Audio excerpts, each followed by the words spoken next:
Winning Place Podcast is back, and oh my God, Chris Forsberg, do I see a season ahead? Oh boy, is training camp? It's a little too close. It's the rearview mirror. Objects may appear closer than they really are, but no, it is steamrolling towards us. 11 days till training camp.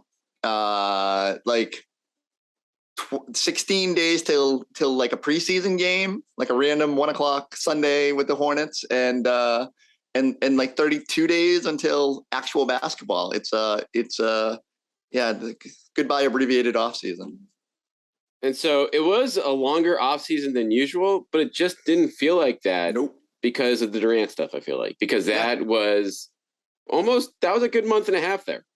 The team went to the finals. Normally we're like kind of, I mean, not that we ever kind of kick back in mid-May, but when you get bounced in the second round, you get an extra month of kind of digesting, and it felt like we went right from finals to Brogdon and Gallinari to Durant rumors to it's been Melo rumors. No rumors. Like, actually, it's weird. The last few weeks have been almost alarmingly quiet. I keep apologizing to people I work for because I'm like, it's just too quiet.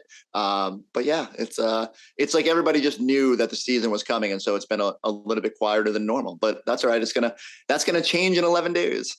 It is, and it's going to be a fun training camp in terms of intrigue, I think, since there's a lot that's certain about this team in terms of the top 8-9 players in this rotation.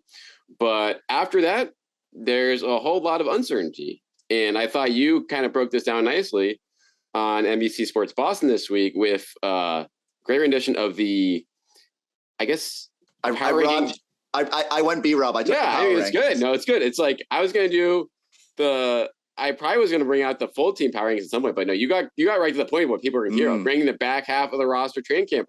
This is guys playing for their lives. Really? Camp rankings with literally playing for not just a spot on the team, but potentially real minutes on this team. So it's weird, right? Like the Celtics we just sort of feel like the whole team's coming back because they have their top 8. They've added Brogdon, but as part of that Brogdon trade, they really cleared out the end of their roster. And now there's 3 open spots. I don't suspect they'll fill them all, but they do have to fill 2 of them. And I know everyone's sort of been clamoring the last few weeks, like, oh, will they go get a Carmelo type, or should they look into Dwight Howard, an experienced center? But it's been clear. I feel like the vibes out of the Auerbach Center for the past month have been, you know what? Like, we've spent a lot of money, $19 million over the tax line already. I think they want to see what they've got. So they're going to bring in, and I think it's sort of by design. One of the stories I wrote that I really haven't even put out there yet, but like for me, the Celtics, they keep trading these first round picks, right? And so how do you get young talent in? You go get a bunch of former first round picks and hope that they fit better with your system and that you can develop them. And so from, Cabangeli to all the way down to Denzel Valentine, and with Noah Vonleh and everyone else in between, they're just bringing in all these guys who just sort of haven't found their role or have fallen out of the league a little bit for whatever reason, for a variety of reasons. But just like you said, for me, I almost don't care about the first 10 guys on the roster, 9 guys on the roster. But like those third team workouts are going to be amazing because all of those guys have motivation to try to fill one of those 2 spots or however it shakes out. And I would think too, in Ime Udoka's year 2 here, and knowing what he has with those guys, like he puts a lot of the starters and main event, like they're going to play they'll play a real game or 2 out of the preseason, but the rest of this, I would think for a lot of certainly the second half of these games is going to be primarily third team guys, because I think it's one thing. It's like, okay, we're figuring out who's going to be the 14th or 15th guy in the roster, and they're never going to play now. But it's like, no, this is Al Horford and Rob Williams are going to need nights off. Yeah. You would hopefully want to give other veterans on this roster nights off, period. And so you need to figure out who you want on your team for that and who you can trust. And so, you get a lot of that in practice reps, but I think in these games too, like that, giving some extended run for these guys will help you uncover the next, Javonte Green or whatever, right. whoever it's going to be, whoever's going to jump out like that.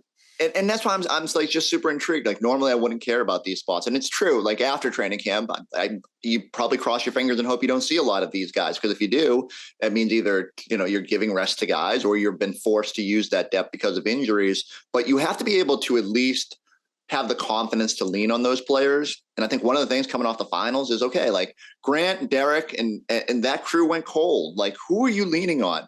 And as much as I thought Gallinari had weaknesses, at least you knew you could throw him in. So Gallo's out. There is positions at that front court spots. Like, who can confidently earn those minutes and earn your trust? And we're going to find out quick. So, like whether it's someone in that camp roster or, what they've got in-house in Cornett and Cabangeli. And, but like, I am fascinated to kind of watch this, and those guys should have no lack of motivation. You want to be on the parent roster, go out there and show that you can play 10 minutes, that you can take the baton if Al Horford sits on the second night of a back-to-back. And so, I think it's going to be fun.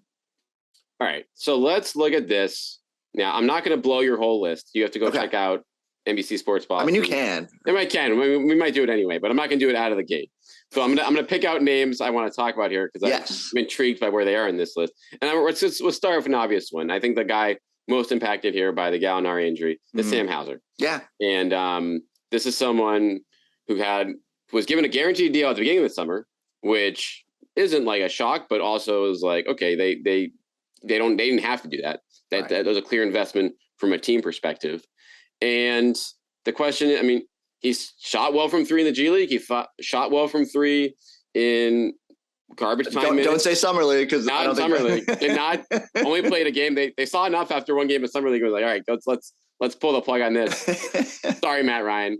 But now, right? So yeah, we'll get to him later maybe. But Sam Hauser, are you buying in on him being better than Carmelo and whatever free agent X that it could be out there for this team to fill that Gallinari semi-role? So I don't mind giving him first crack. It goes back to my whole thing about, if you're going to have this highly expensive top 7-8, like you got to find cheaper young talent that can stay in the system. And sure, you can go sign a Carmelo. What's the long-term return on that? You get 1 year. You've got to play him. You can't cut him during the season. Like, there's prickly parts of bringing in a veteran that complicate that path.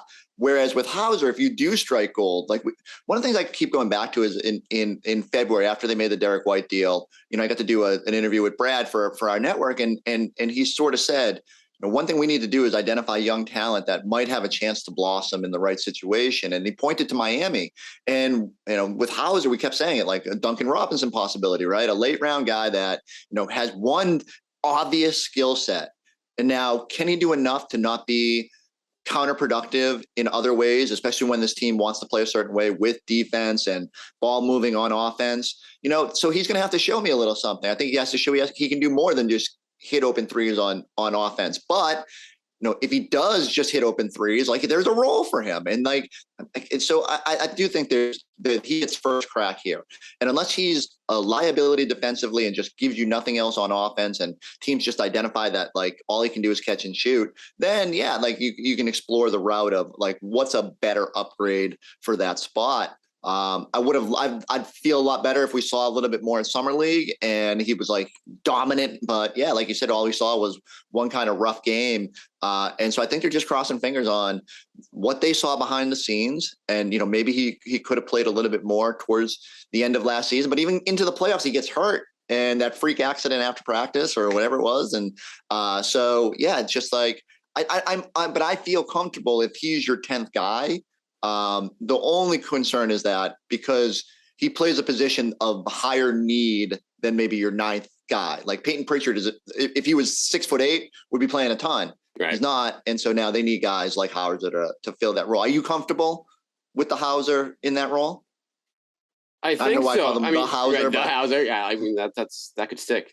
I think it's a situation where if he's hitting threes, yes, it all comes down to if because the rest of his game, it's like all you need in that, you need 10 minutes of a guy who can space the floor. And Gallinari could give you, as you talked about, like more than that offensively.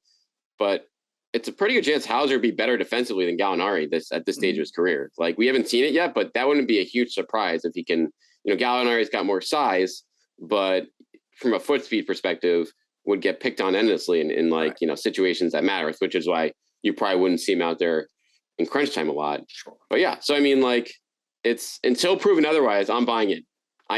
Like you said, Summer League would have been nice to get an extended run and be like, okay, he's ready to pick it up here, but that's maybe not even the right place for him either. It's like, I'd rather see him next to Right. 3 or 4 other guys that can draw defenses rather than a bunch of guys. And that's the big thing, right? Like, he's going to be out there at times with Tatum and Brown and like really good lineups that if you're a defense, you're like, let him shoot. And then he can send those majestic rainbows at the rim, and we'll see if he can consistently hit it. But yeah, if he's like a 37% shooter from 3-point range, he'll thrive and he'll be fine, and he'll eat those minutes as necessary. I mean, I'm intrigued on those, like the nights, like you said, if Al Horford isn't out there and you do need to lean a little bit harder into guys at the 4-5, other guys that we'll get into, is Hauser a guy that can give you like 20 minutes, 25 minutes and hold up and not be a defensive liability? And so, those are questions you probably can't answer until you get into the season. First, we're going to hear from our sponsor here, LinkedIn Talent Solutions, where as you gear up for the fall, you need the right people on your team to help your small business fire in all cylinders. And LinkedIn Jobs is here to make it easier to find the people you want to talk to faster and for free.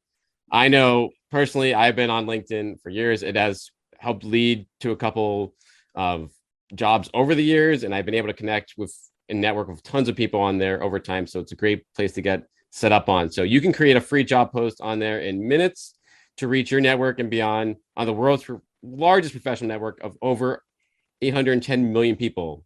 So you can add your job and the purple hiring frame to your LinkedIn profile to spread the word that you're hiring, so your network can help you find the right people to hire on there. It's simple tools. You can use screening questions, make it easy to focus on candidates with just the right skills and experience, so you can quickly prioritize who you'd like to interview and hire. It's why small businesses rate LinkedIn Jobs #1 in delivering quality hires versus leading competitors. So here's what you can do. LinkedIn Jobs helps you find candidates you want to talk to.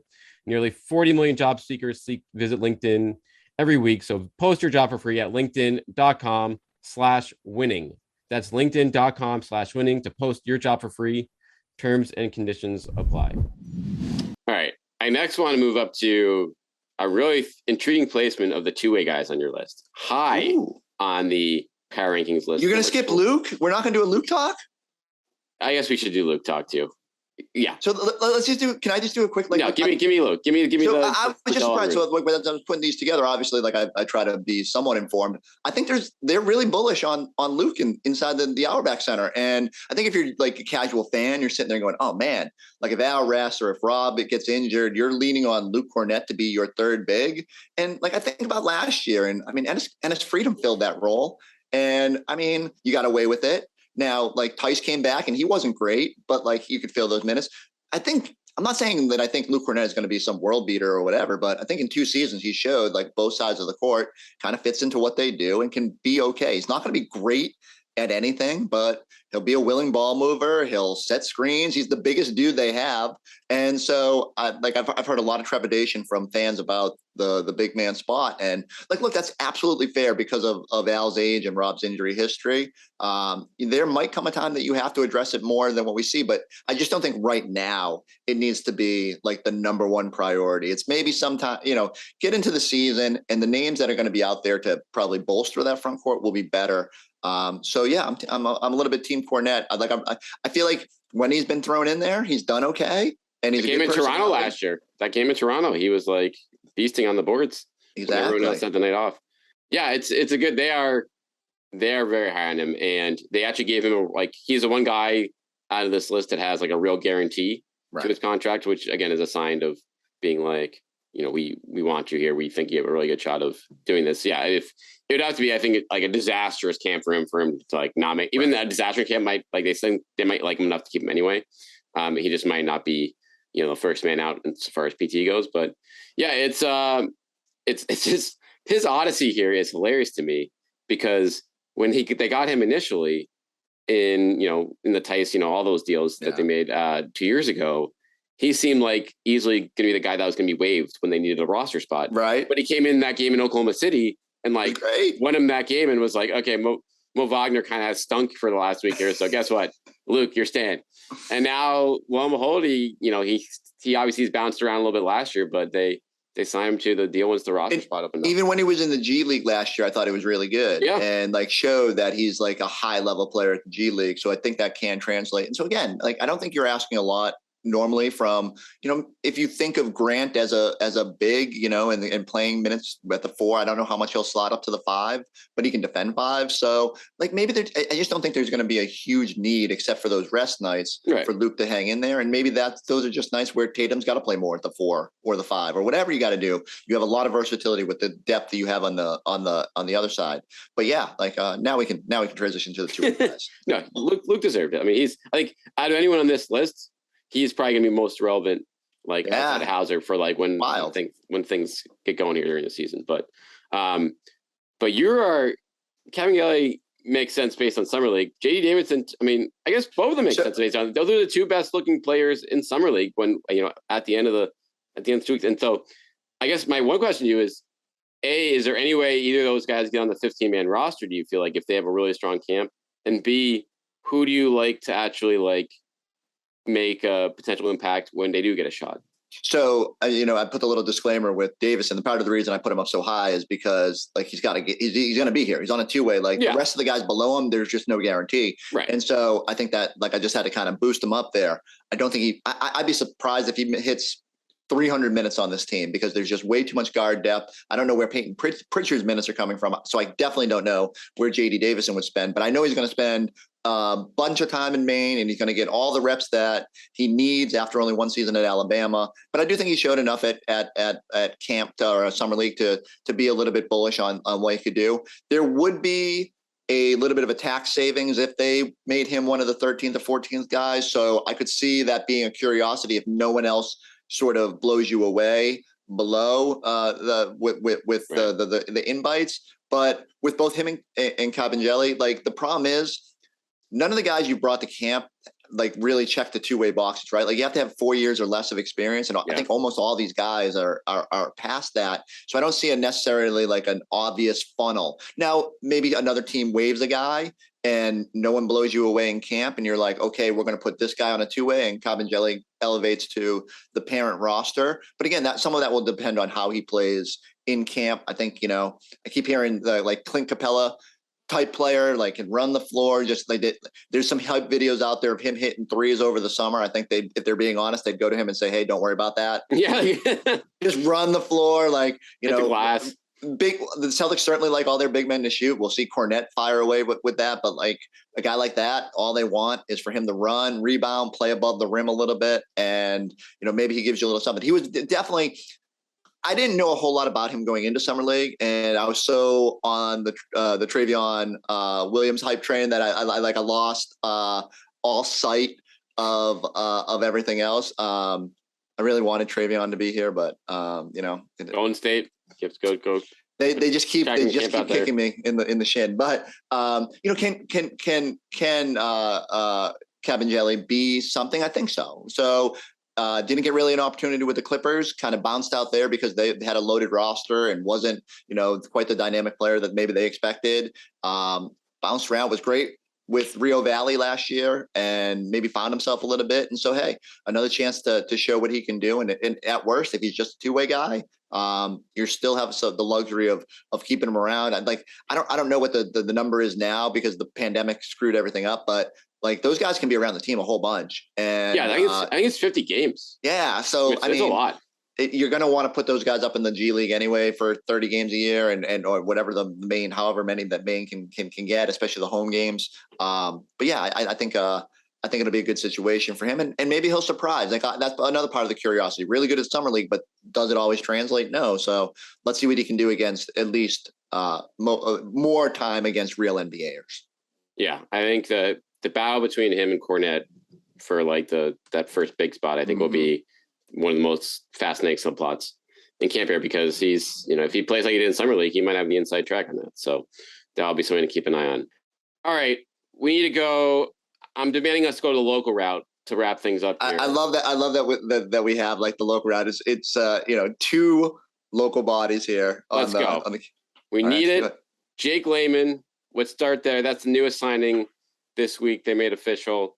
I think he makes the roster. I think, right. Like, I mean, I was kind of, it's kind of a guy you forgot about. Like, right? I was like, he was in Minnesota the last couple of years. He obviously he was actually started some games in Portland before that.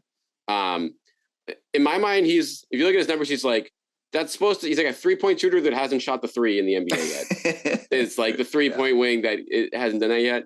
But from talking to people, they kind of like him defensively, athletically. He brings a lot to the table at 6'8", and so I don't know. This is can he do it from the hometown fans? He'll clearly have a pretty big base at the Garden on his side for these preseason games. So it's gonna be fascinating to watch. I can't. It's so funny because it's one of the quieter off season. Like we all kind of perked up when they got Vonleh and Caboclo. I mean, right. And these guys are probably. I mean, if we go back and look and like their productivity over the last few years and their chances in the NBA, they really haven't done anything. But here's a legit guy who has been a serviceable bench guy for Minnesota and Portland, and can help you. So obviously you look at the shooting splits and go, he can't play here, doesn't shoot 3 or whatever, but he does enough, like whether it's the movement and willing ball mover and cutting. And I mean, obviously the athleticism, that I do think there's a role here. But probably,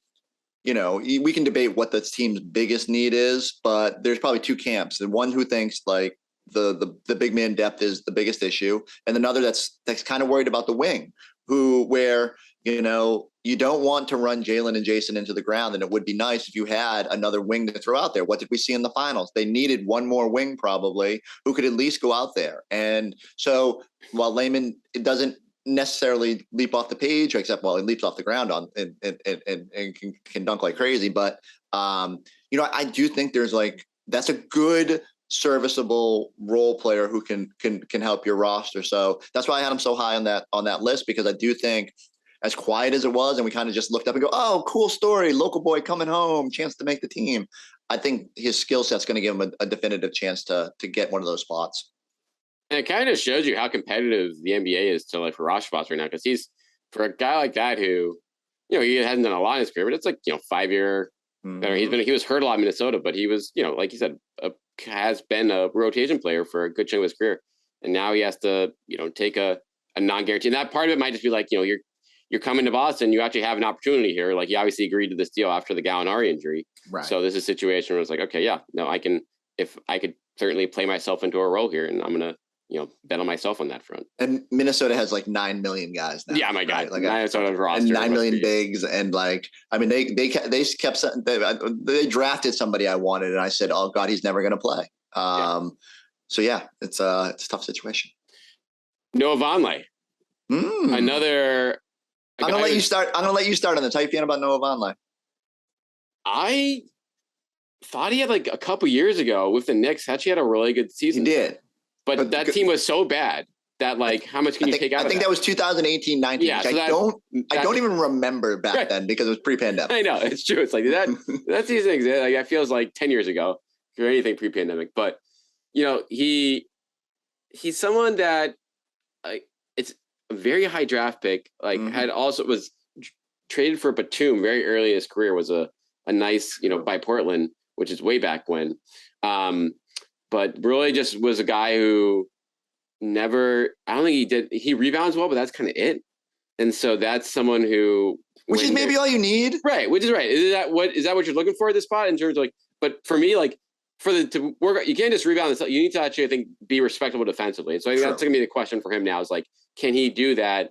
And the fact that he's been out of the league now for a year, he obviously is going to be hungry for it. All these guys are kind of in that moment. I kind of like Brad Stevens' style of getting guys like this, because it's you have seasoned guys, but also guys that are going to be, hungry as ever. So I think that's hopefully a mix of where guys learn to play their role more, or just not step out of their lane. And Vonleh could be, if he embraces that and can play defense in the system, he could kind of fall in line with that. And just like you said with Jake Layman, the Haverhill connection, or wherever he was up from there, the old Merrimack Valley Conference, I covered those games back in the day. But yeah, he's clearly someone who has NBA experience, who hasn't quite ever tapped into that full potential. I do sometimes get a little leery when I see that he went and, Shanghai, Like, big men tend to go over there and dominate. I keep thinking back to Shavlik Randolph days, and like he would go over there, he would put up 20 and 20, and then he would come back and get a 10-day or fill out the Celtics roster at the end there.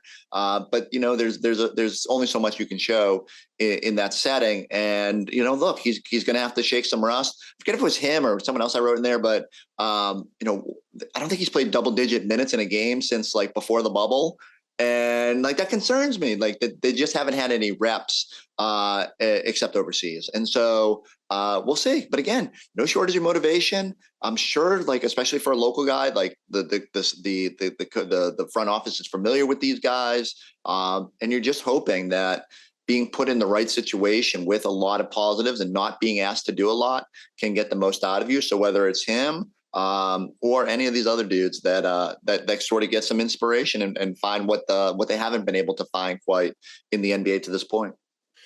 It'll be fascinating to see if, when they're picking out who makes this team here, like if they go, like let's say, Cornett feels pretty safe. Mm-hmm. And so that's going to be, and, Hauser's going to be on there. So that's 12. So you have 3 spots there. Do they go 2 wings, 1 big? Do they go 2 bigs, 1 wing? Like you'll kind of see because that's going to have and honestly, that probably it's going to be up in there based on like who's earned a spot, like who actually is playing well enough to be like, okay, you could be relevant here. And then there's obviously the, keep the roster spot open option. But I feel like that's, especially if these guys are on non-guaranteed deals, that's less appealing now because Gallinari's out anyway. So it's like, it's not going to take much to like, need to go deeper into that bench in a couple of these games if other injuries strike early. And just like you said, I could see that scenario where they maybe even carry another guy out and he doesn't have a guaranteed date till, obviously most of these contracts don't go till January anyway.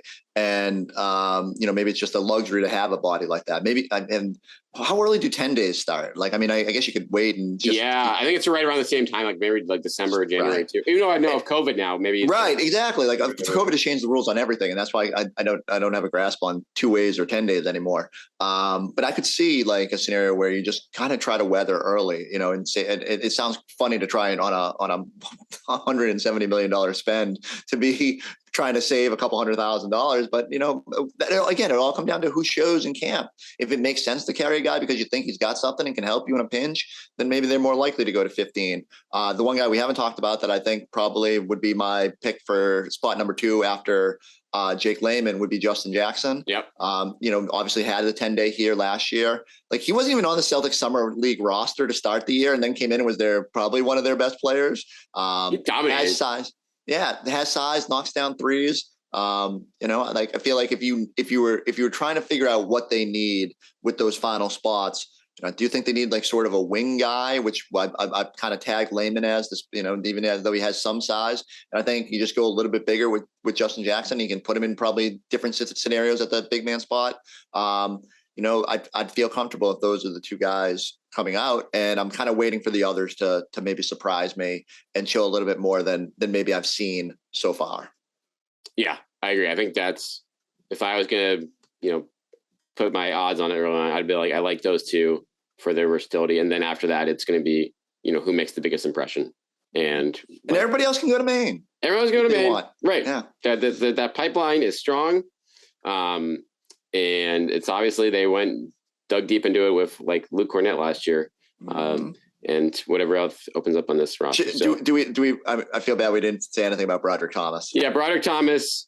It's just he actually had a good summer league too. I just think it's a situation where the backcourt is crowded, and and you sign JD Davison, so but who knows? Maybe if he has a really good camp and will guard up defensively, that he certainly there's an opportunity for him there if he can take it and knock out. Should say we're better off with him than Layman or something like that if he proves that, but. I think he has a tough hand against him to kind of, because the needs are kind of against what his size is really. Yeah, exactly. And he's 6'5", he's a big guard, but can he play the spots that you're probably going to need that depth for? Like I just don't see a guard unseating Peyton Pritchard for fourth string minutes. And so you'd have to really be kind of erode the depth chart, but too bad. Cause he was like, a lot of those guys were good. And when he brought up at the start here, Matt Ryan, like, I think a lot of people would have loved to have seen Matt Ryan, especially given his story, be here in camp, but you only got 20 spots. And there was no clear pathway for him to kind of stick on this roster when his skill set probably overlaps a good bit with Hauser and the like, and doesn't have quite as much size either. So those are just the decisions you got to make. I hope he gets a chance somewhere to kind of keep that dream alive.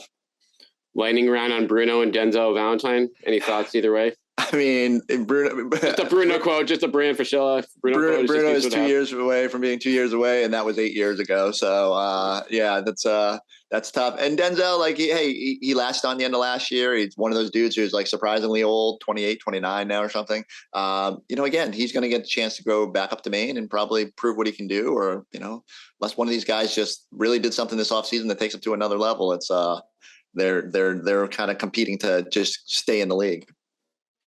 All right.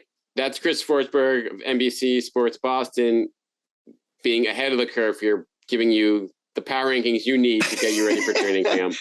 I did appreciate that you came back with the depth chart because you got it. I stepped on your territory with the power rankings, and you were like, let me just remind you who the power ranking / depth chart king is. And I was like, all right, I got to stand down. No. This is power rankings is universally stolen for the last 20, 30 years. We'll just see if that's, I'll be honest. It was just a lot of work to do it. I did it for a few years, and then doing it every week was like, this is just, there's too many players. There's too many, maybe I'll with the top 9, like, I mean, what am I going to do? Right. What are you going to say? Like, it was funny. I said, you can quibble with this, and some of you will. And sure enough, I got like 5 things that are like, and somebody said, oh, you guys love Marcus so much you put ahead of Robert Williams. I'm like, I'm the president of the friggin' Rob Williams fan club. Like, you know how hard who are you talking to? But you just gotta give Marcus his due there. So yeah, top 8, top 9, whatever. We know that. Like, let's end real on this because I'm interested in your take on this. What do you think ends up happening with Gallinari? Because he's sort of expressed a desire to be around the team and be a veteran presence. And would Brad be, I hate to say cold-hearted because it's just the reality as your championship team. Do they end up bundling him in a pick and making that tough decision? Because if you're going to add somebody that's more than just a minimum or like a disabled player veteran, which is $3.2 million, do you need to use Gallinari's contract to go get impact talent? They'll never say this because it's just it's so brutal for Gallinari to be like, after that press conference, be like, it's my home. This is the team I've always wanted to play for, and then be like, you're gonna be traded before you have a chance to even suit up. But realistically, it makes sense. Yeah. Like if you need, I mean, we'll see how it goes. We'll see how the team comes together. If they're running like a fine-tuned machine mid-season and Luke Cornett becomes like a better version of Daniel Tice or something like that, maybe we're like, oh, what are we going to get? It's going to cost more money to get another guy. Like, what do we need to do that for? Or we can just get someone on the buyout market. But if not, then that's certainly a trade chip that you're going to have to explore using. And that sucks. It really sucks. It really does. But, he still gets the jersey. He still gets the press conference. So, it would be terrible. But I think one of the things that championship teams have to do is be a little bit ruthless. And I don't think it's on the top of the priority list. No. But certainly if you get into the season and you need something, that's a little bit more than what you have the means and assets to go get. And they certainly have like traded player exceptions and stuff that they can use, and the disabled player exception when that comes through. But that chip of Gallinari is valuable, especially if you wouldn't trigger his player option going to another team. So just something to keep an eye on as we go along, because we have to think about these things. It gives us extra content for the sad part is he's not playing, but it will give us love content, trade ideas for February. Except Kevin Durant rumors. Love all of it. Yeah, exactly that. Except for late August content. Chris Forsberg, NBC Sports Boston. Make sure you're checking him out on the Celtics Talk podcast and back on pre and post. He'll be getting ready. Got to get up on that treadmill. Time to get moving. Look out! Live reports from the Auerbach Center coming fast and furious. And you're probably working double if the Patriots start the season like 0-4 or something like that, and then that content train is going to go straight to the Celtics. Thanks for noticing. All right, rate, review, subscribe. Thanks for listening, guys. We'll talk to you all next week.